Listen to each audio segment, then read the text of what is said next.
Fala pessoal, o GL2 está no ar e no vídeo de hoje nós vamos juntos mergulhar num estudo que vai ser muito rápido, objetivo e direto, e hoje vamos falar sobre os 10 versículos mais mal interpretados aí de todos os tempos. Não somente esses, porque sabemos que tem muitos outros, mas pegamos aí os mais corriqueiros, onde vemos, na maioria das vezes, uma pequena gafe ali sendo cometida por um erro de contexto, um erro literário, às vezes causando aí um anacronismo. Então o vídeo de hoje vai ser algo simples, vai ser mais objetivo, então fica comigo até o final e vamos juntos em mais essa análise profunda, porém bem didática. GL2 está no ar, eu sou Jason Adrian.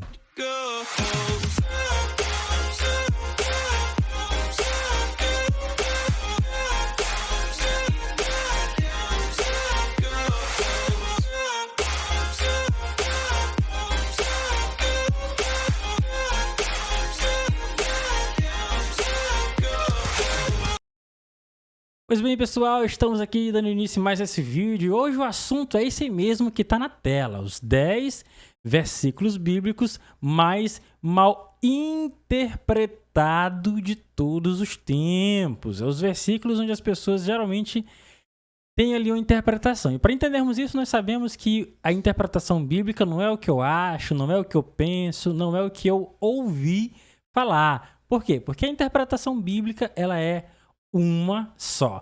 E no vídeo de hoje nós vamos juntos aprender aí os verdadeiros significados, a verdadeira interpretação que há por trás aí dessas nuances bíblicas ali nas entrelinhas. Desvendando o contexto original e encontrando o verdadeiro significado. Por que nós não podemos fugir aqui do contexto? Porque é exatamente o contexto bíblico de cada um desses versículos que vão nos ajudar a ter a interpretação correta de cada uma deles. E não tem como, pessoal, não tem como. Isso aí, a história da carochinha, é história para boi dormir, mas é impossível nós lermos um versículo bíblico e não estudarmos ele com base no seu contexto. Porque o que acontece muito é as pessoas pegam um versículo de 500, 2, 3 séculos atrás e tentam aplicar em algo como se fosse hoje, o que é muito errado aí por parte de muitas pessoas que são aí estudiosas da palavra de Deus, estudiosos da Bíblia. Então, para entender a Bíblia, nós vamos usar a própria Bíblia dentro do seu contexto verdadeiro e também dentro do seu contexto aí literário. O poder do contexto. A Bíblia, um livro vivo e cheio de sabedoria divina, pode ser mal compreendida quando versículos são retirados de seu contexto original. Isso aqui é um detalhe muito interessante e é algo que nós temos que ter uma atenção muito especial, porque não tem como nós aplicarmos versículos aí, que nem falamos agora há pouco, né, de tantos séculos atrás, como se fosse algo que estivesse acontecendo hoje, nesse exato momento. Principalmente versículos isolados, onde são aí jogados, na maioria das vezes, para o ar, com interpretação errada, e nisso as pessoas tomam como verdade, não vão atrás do contexto e acabam se enganando e enganando também aos demais. A divisão em capítulos e versículos, embora útil para a navegação e referência, pode levar a interpretações distorcidas e até contraditórias quando não consideramos o texto completo. Algo que eu aprendi quando fazia ali o curso de teologia foi o seguinte: texto sem contexto é pretexto para heresias. Isso mesmo, texto sem contexto é pretexto para heresias. E nesse vídeo de hoje, nós vamos explorar aqui 10 versículos frequentemente mal utilizados, só que também vamos descobrir seu verdadeiro significado através de uma análise um pouco mais cuidadosa, através do seu contexto histórico, mas também através aí da sua literatura, através do seu contexto histórico e também o seu contexto literário. Vamos agora para o primeiro versículo, isso mesmo, Mateus capítulo 7, versículo de número 1, diz: não julgueis para que não sejais julgados. E qual é a interpretação errada de Mateus capítulo 7, versículo 1? O que geralmente as pessoas costumam dizer? Jesus nos proíbe completamente de criticar ou julgar qualquer estilo de vida ou comportamento alheio, tornando-se uma desculpa para evitar confrontar o pecado. Geralmente, quando ali as pessoas tentam, né, apontar ali os seus erros, você já vai logo dizendo, a Bíblia diz, não julgue para não ser julgado, aquela coisa toda, e de repente foge do contexto, rasga a gramática bíblica, a literatura bíblica toda, rasga a exegese, rasga a hermenêutica, rasga a apologética todinha, joga tudo no mato. E aí dá um entendimento errado de algo que a própria Bíblia em si não diz. Mas por trás disso aqui, qual é a interpretação correta de Mateus 7:1? A interpretação correta desse versículo é a seguinte: Jesus nos instrui a primeiro examinar nossas próprias falhas, ou seja, a trave em nosso próprio olho, antes de tentar ajudar os outros com suas falhas. Ou seja, a palha no olho alheio. É exatamente isso. Então, esse trecho aqui do versículo é muito usado por pessoas que, na maioria das vezes, têm o seu pecado confrontado, mas quando lhe é tocado nesse pecado, aí as pessoas já vão logo dizendo, não julgue para não ser julgado, porque a Bíblia diz isso, não sei o quê, é muito um julgador, tu só quer ser o certo, e blá blá blá, estará vem, e acaba dizendo algo que a Bíblia não diz. Acaba dizendo algo que a Bíblia em momento nenhum cita. Então, a interpretação correta de Mateus 7:1, nesse trecho que diz, não julgueis para que não sejam julgados, é exatamente Jesus aí nos instruindo a primeiro orar, olhar para nós, olhar para dentro de nós. Então essa é a interpretação correta de Mateus 7:1. Mateus capítulo 18, versículo de número 20. O que diz? Onde 2 ou 3 se reúnem em meu nome, ali estou eu no meio deles. Esse aqui é muito, muito, muito citado. Acredito que provavelmente grande, ou pelo menos a maioria, ou todos vocês já viram alguém dizendo o seguinte: nós estamos aqui reunidos, nós só temos aqui 3 irmãos, mas a Bíblia diz, olha irmão, mas a Bíblia diz, onde tem 2 ou 3 ali em meu nome, ali eu estou presente. É muito comum nós dizermos isso aqui quando a congregação se encontra ali em um pequeno número de pessoas, ou seja, em um dia onde ela não está na sua totalidade máxima. E qual é a interpretação errada deste versículo? Qualquer pequeno grupo reunido informalmente, mesmo que não seja para propósito espiritual específico, garante automaticamente a presença de Jesus. Ou seja, só está eu e mais 2, mas a Bíblia diz que onde tem 2 ou 3, aqui Jesus está presente. Ou seja, essa interpretação ela é errada por parte de nós mesmos. É uma interpretação que, em momento nenhum, a Bíblia cita e muito menos diz isso. Então, onde tem 2 ou 3, neste versículo aqui, nesse trecho, não quer dizer que Jesus ali vai estar presente. Nem sempre vai ser assim. Até porque, na maioria das situações, embora ali os irmãos vão orar, mas não é uma situação onde vai significar que aquele movimento todo ali vai fazer com que Jesus esteja presente. Então, a interpretação errada deste versículo é exatamente essa. E qual é a interpretação correta aqui deste versículo?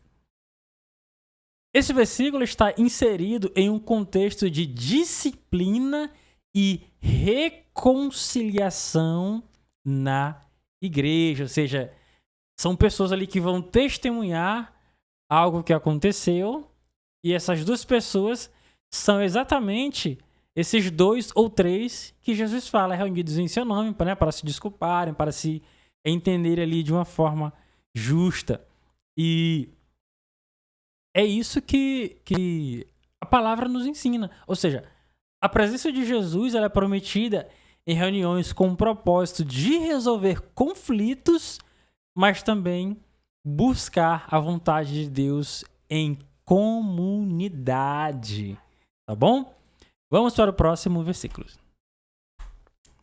Filipenses capítulo 4, versículo 13, diz o seguinte. Esse aqui também é muito conhecido.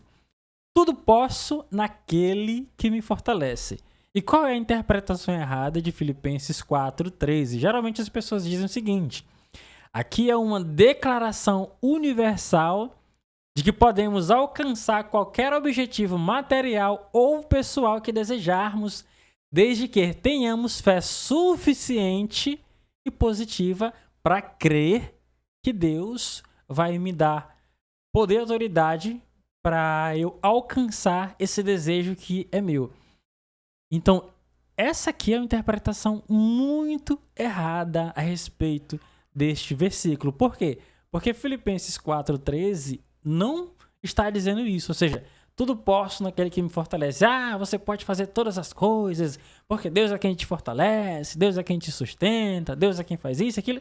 Errado, meu irmão. Não faça isso, não. Não faça isso, não, porque a Bíblia não está dizendo isso aí. De acordo com o contexto literário, qual é a interpretação correta de Filipenses 4:3? Ou seja, aqui Paulo ele escreve sobre o contentamento em todas as circunstâncias, sejam elas de abundância ou escassez. Perceba que não tem nada a ver com a interpretação que geralmente nós ouvimos das pessoas, ou seja, o tudo aqui nesse versículo, ele refere-se aí à capacidade de suportar e viver fielmente confiando na força que vem de Deus, confiando na força divina. Ou seja, não está se referindo à conquista de desejos principalmente egoístas, né? Não tem nada a ver com isso aqui. Não é uma coisa que eu quero, mas eu confio em Deus porque Deus disse que eu tudo posso naquele que me fortalece. Então, eu só preciso confiar em Deus que eu vou conseguir. Errado. Por quê? Porque esse tudo aí é exatamente uma referência nas situações onde nós vamos suportar e viver de uma forma fiel a Deus, confiando no seu próprio poder e não na nossa. Confiando naquilo que vem do Senhor. Próximo versículo. Tiago, capítulo 2, versículo 17. A fé sem obras é morta. Ixi, isso aqui acredito que muitos já viram também. E qual é a interpretação errada? Já está aí para você no slide desse versículo. Aqui muitos costumam dizer o seguinte, olha, a salvação ela é obtida através de boas ações e obras meritórias, ou seja, é por mérito que a salvação é dada aí para cada uma dessas pessoas. E por isso nós precisamos ganhar nosso lugar no céu. Por quê? Porque muitos dizem a fé sem obras é morta. Mas não é isso que Tiago 2,17 diz. Não é isso que a Bíblia diz. Não é essa a interpretação que nós temos aqui deste versículo. Então, o que na verdade Tiago 2,17 quer dizer? Tiago aqui ele argumenta que a fé genuína se manifesta em ações. Ou seja, as obras são a evidência de uma fé viva e salvadora, não o meio para obtê-la. Ou seja, o que Tiago quer dizer aqui para a igreja? Que a salvação ela é pela graça mediante a fé que nós temos em Cristo Jesus. Então, perceba que detalhes, a falta da leitura do contexto, a falta da leitura, a preguiça de voltar ali alguns capítulos, nos fazem dizer coisas grotescas e principalmente achar que estamos entendendo algo que Deus que não está falando. E às vezes a gente ainda usa da oportunidade para dizer, Deus está dizendo isso, hoje o Senhor está te falando isso. Não, irmão, não faz isso não. Às vezes você está lá dizendo, Deus me disse isso, e Deus, não te disse isso aí não. Eu não te falei isso aí não, rapaz. Oxe. Vamos para o próximo versículo. Versículo 5. 1 Timóteo, capítulo 6, versículo 10. Diz assim: porque o amor ao dinheiro é a raiz de todos os males. Tem até um dizer, né? Que o povo fala assim: o teu dinheiro te faz mal. Você acha que dinheiro faz mal? O dinheiro traz felicidade? Aí as pessoas dizem: não. Bom, então me dê seu dinheiro e seja feliz. Me dê todo o seu dinheiro e seja feliz. Mas qual é a interpretação errada que as pessoas têm de 1 Timóteo, capítulo 6, versículo 10? O dinheiro em si é mau e deve ser evitado a todo custo. Por quê? Porque a riqueza material, segundo o entendimento deles, é sempre pecaminosa e incompatível com a fé cristã. Meus irmãos, isso aqui dá uma confusão que você não sabe o tamanho. E qual é a interpretação correta de Timóteo, na verdade, né? 1 Timóteo 6,10, se essa daqui é a interpretação errada? Qual seria ou qual é a interpretação correta com base no seu contexto, principalmente literário? Ou seja, o problema nessa fala aqui de Timóteo não é o dinheiro propriamente dito em si, mas o apego excessivo e a ganância por ele. Ou seja, aqui sim é um motivo pelo qual o dinheiro é a raiz de todos os males. Não é o fato de você ter o dinheiro, mas é o apego excessivo e a ganância em querer ter mais, em querer ter esse dinheiro, aquela coisa toda.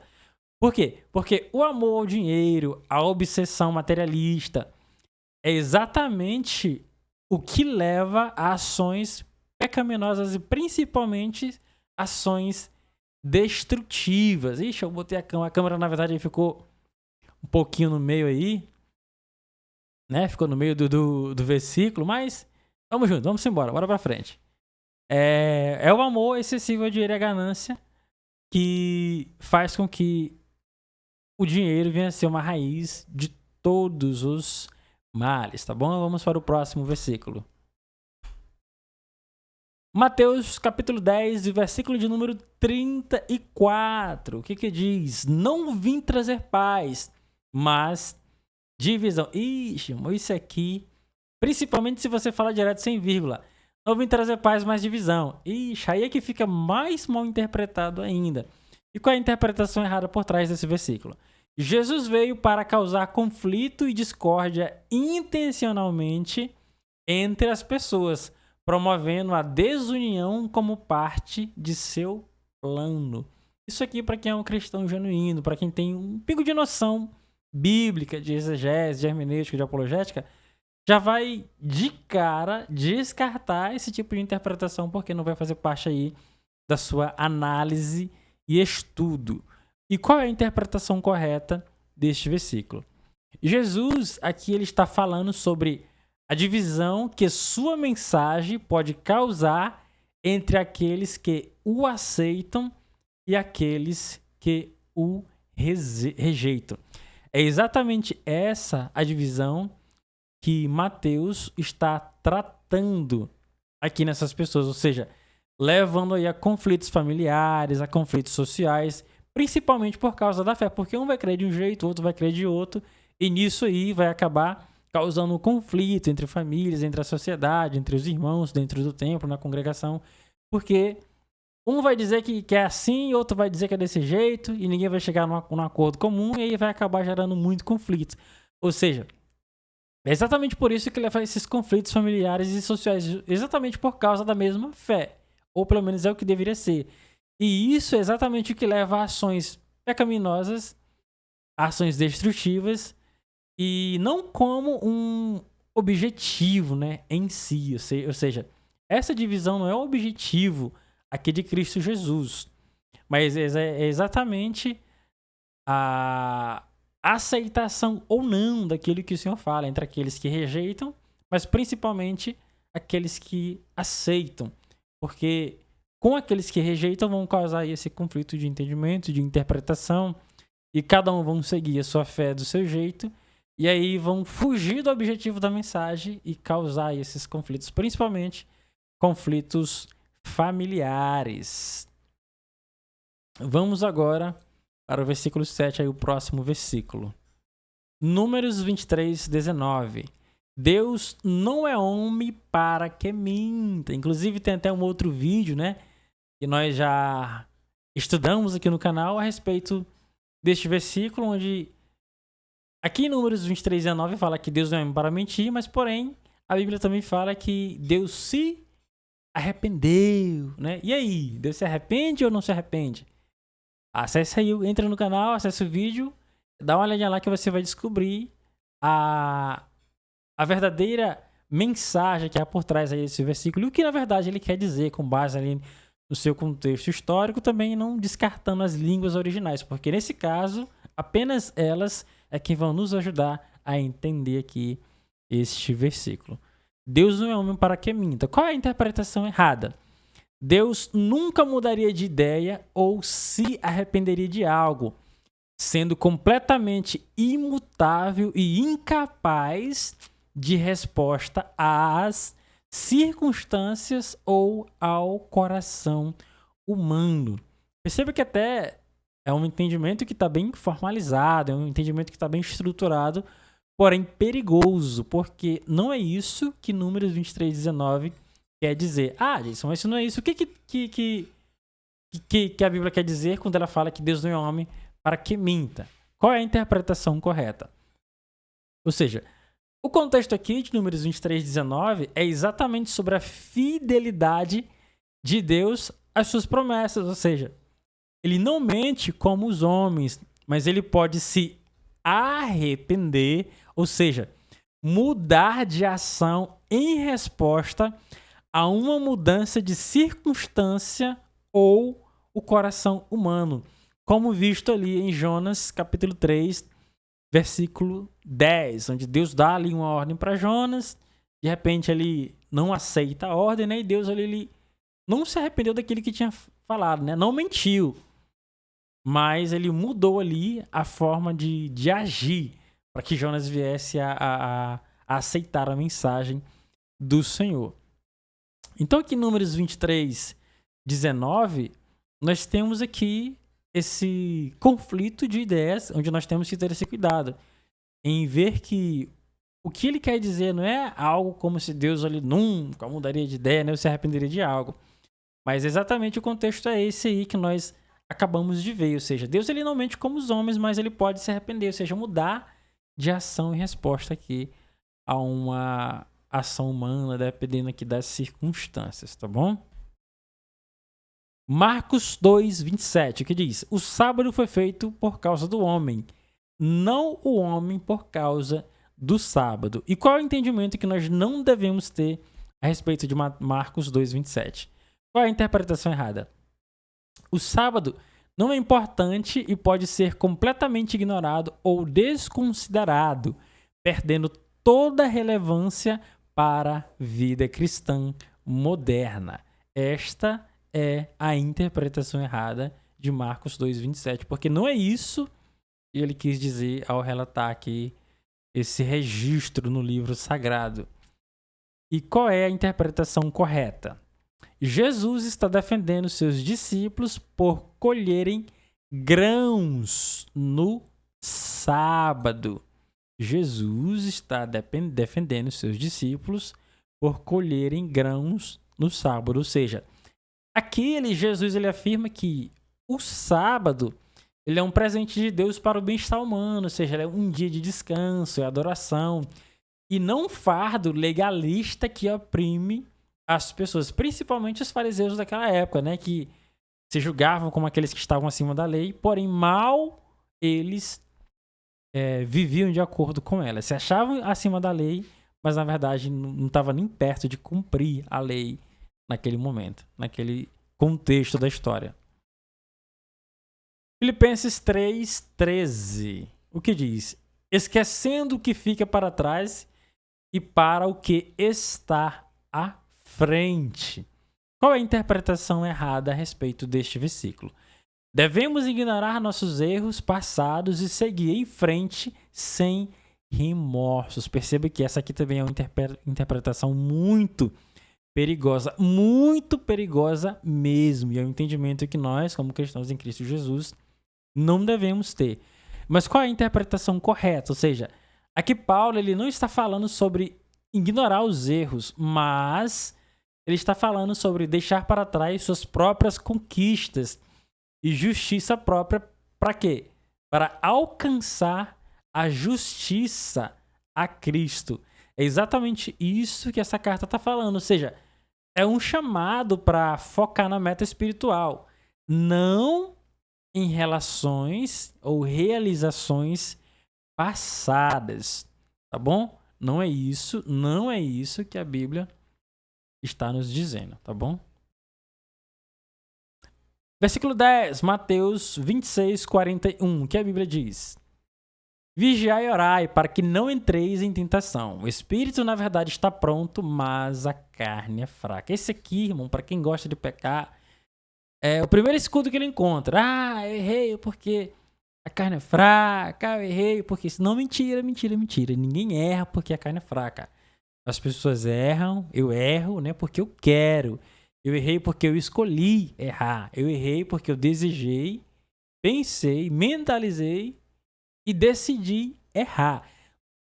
O fato da minha carne ser fraca não é uma desculpa para eu justificar os meus erros. O fato de eu ter a carne fraca não é uma desculpa frouxa, né, para justificar os meus próprios erros, para justificar o meu pecado. Então, é muito comum nós vermos as pessoas falarem: ah, mas a própria Bíblia diz, né, vigiai e orais para que não entreis em tentação, porque o espírito, na verdade, está pronto, mas a carne é fraca. Desculpa de quem é mais fraco ainda falar isso. Então, qual é a interpretação errada deste versículo aqui?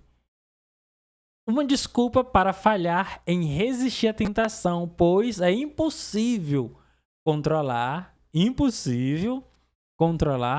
os nossos desejos. E qual é a interpretação correta?